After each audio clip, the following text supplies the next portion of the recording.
Welcome to Wisdom-Trek with Gramps. I am Guthrie Chamberlain, and we are on day 2812 of our trek.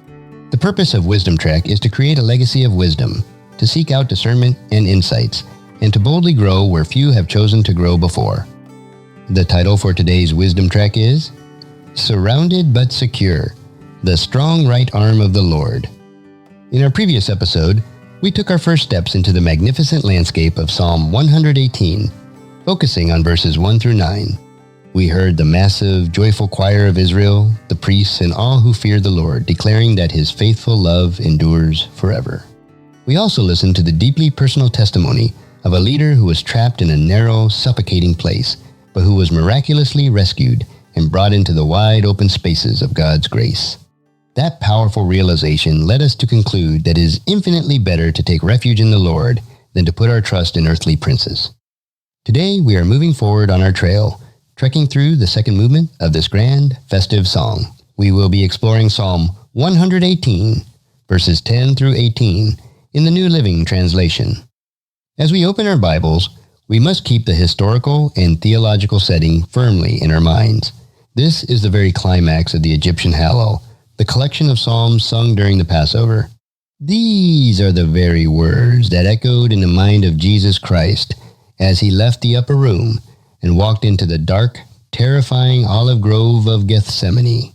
He knew that he was about to be surrounded by hostile forces, both human and spiritual. Yet, he sang this psalm of absolute, unshakable victory. In these verses, the psalmist paints a vivid, almost overwhelming picture of being entirely encircled by enemies. But instead of despair, we hear a drumbeat of triumph. We witness the cosmic authority of Yahweh, the mighty power of his right arm, and the profound paradox of facing severe discipline, yet being spared from death. Let us lean in and listen to the battle cry of the redeemed. Psalm 118, verses 10 through 12. Though hostile nations surrounded me, I destroyed them all with the authority of the Lord. Yes, they surrounded and attacked me, but I destroyed them all with the authority of the Lord. They swarmed around me like bees. They blazed against me like a crackling fire, but I destroyed them all with the authority of the Lord. The imagery here is intense, claustrophobic, and highly kinetic. The psalmist says 3 separate times that he was surrounded. He was completely encircled with no natural means of escape. But notice who is surrounding him: hostile nations. To truly understand the weight of this, we must put on our ancient Israelite divine council worldview lenses, as taught by Dr. Michael S. Heiser. In the ancient world, a conflict between nations was never merely a political dispute. It was a cosmic battle.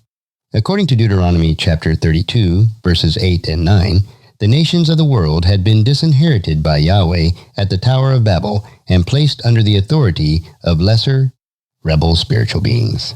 Israel, however, remained Yahweh's personal portion. Therefore, when the hostile nations surround the Israelite king, this is a coordinated attack by the dark spiritual principalities of the unseen world.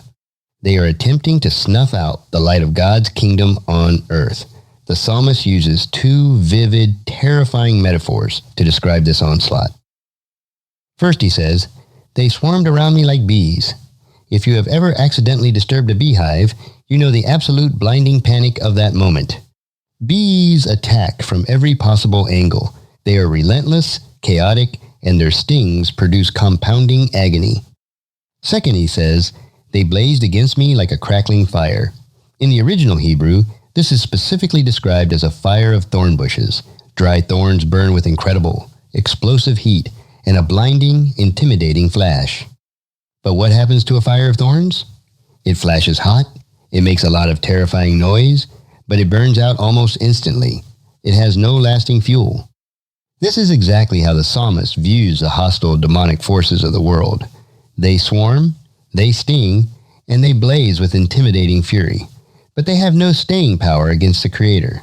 3 times, the psalmist responds to the threat with a rhythmic, defiant battle cry. I destroyed them all with the authority of the Lord. Literally, the Hebrew text says, in the name of Yahweh, I cut them off. He does not rely on his own military strategy, his own armor, or his own physical prowess. He wields the name of the Most High God. When Jesus faced the cross, he was swarmed by the hostility of Rome, the religious leaders, and the rebel spirits of the unseen realm. Yet through his willing sacrifice, he wielded the authority of the Lord, cutting off the power of sin and death forever. Psalm 118, verses 13 through 14. My enemies did their best to kill me, but the Lord rescued me.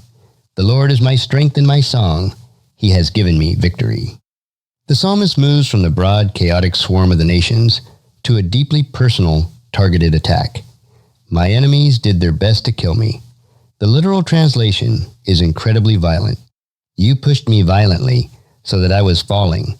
He is speaking directly to the adversary, acknowledging the sheer, brute force of the assault. He was pushed to the very brink. He was teetering on the edge of the precipice. But the Lord rescued me.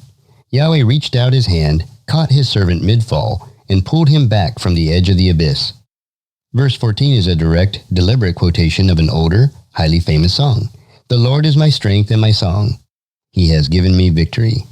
These are the exact words sung by Moses and the Israelites on the shores of the Red Sea in Exodus chapter 15, verse 2, right after God drowned the Egyptian army.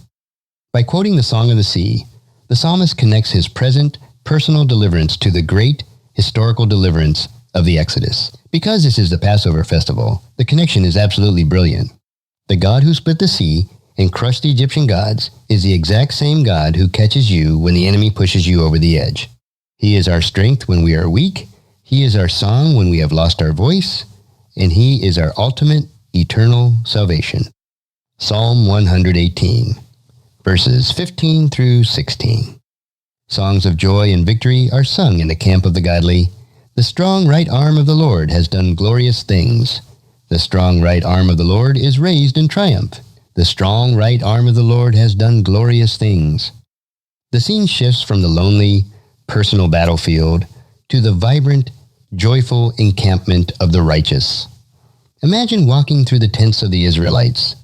You do not hear the moans of the defeated or the fearful whispers of the oppressed. You hear the deafening, celebratory roar of victory. And what is the lyric of their song? They are singing about the strong right arm of the Lord. In biblical poetry, the right arm, or right hand, is a powerful anthropomorphism, a way of describing God's invisible attributes using human physical terms. The right arm represents kinetic energy, military might, and decisive, executing authority. It is the hand that holds the sword. It is the arm that shatters the enemy. 3 times, the congregation sings about this mighty arm. It has done glorious things. It is raised in triumph. This is a picture of the divine warrior, standing victorious on the cosmic battlefield, his arm lifted high, signaling to the entire universe that the forces of chaos have been decisively crushed. When the early church looked back at the resurrection of Jesus Christ, they realized they were witnessing the ultimate manifestation of the strong right arm of the Lord. God reached down into the grave, shattered the gates of death, and raised his Son in triumph, securing eternal victory for the camp of the godly. Psalm 118, verses 17 through 18. I will not die. Instead, I will live to tell what the Lord has done. The Lord has punished me severely, but he did not let me die. We conclude today's trek with a profoundly moving and incredibly honest declaration. The psalmist has survived the swarm. He has been caught from the fall. He has heard the victory song in the camp. And now he makes a solemn vow regarding his future. I will not die. Instead, I will live. This is not just a biological statement of survival. It is a declaration of purpose.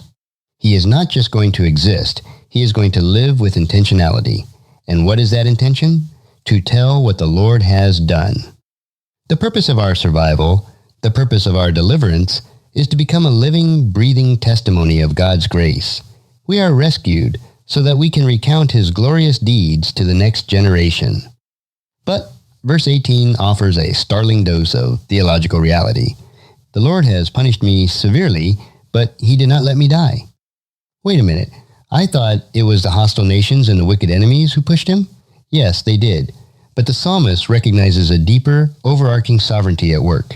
Even in the midst of enemy attacks, God was permitting a season of severe discipline or testing.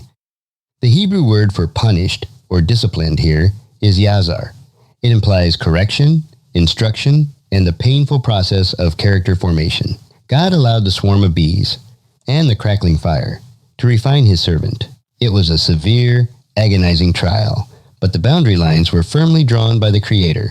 But he did not let me die. God will allow his children to face the refining fire, but he will never surrender them to the ultimate destruction of the grave. His discipline is always rooted in his hesed, his unfailing love. The goal of the discipline is not our demise, but our purification, so that our testimony will ring out with crystal clear authenticity. As we reflect on Psalm 118, verses 10 through 18, we are reminded that the Christian life is not a playground. It is a battleground. You may feel surrounded today. You may feel like the anxieties of life are swarming around you like bees, or blazing against you like a fire of thorns. You may feel violently pushed to the edge. But take heart. Wield the authority of the name of the Lord. Remember that the strong right arm of Yahweh is raised in triumph over the rebellious forces of this world. He will catch you when you fall. He may allow a season of severe discipline to shape your character, but he will not hand you over to death. You will live, and you will live to tell the world about the magnificent, glorious, and unfailing love of the King. If you found this podcast insightful, please subscribe and leave us a review. Then encourage your friends and family to join us and come along tomorrow for another day of Wisdom Trek, creating a legacy. Thank you so much for allowing me to be your guide, mentor, and, most importantly, I am your friend as I serve you through this Wisdom Trek podcast and journal. As we take this trek of life together, let us always live abundantly, love unconditionally, listen intentionally, learn continuously, lend to others generously, lead with integrity, leave a living legacy each day.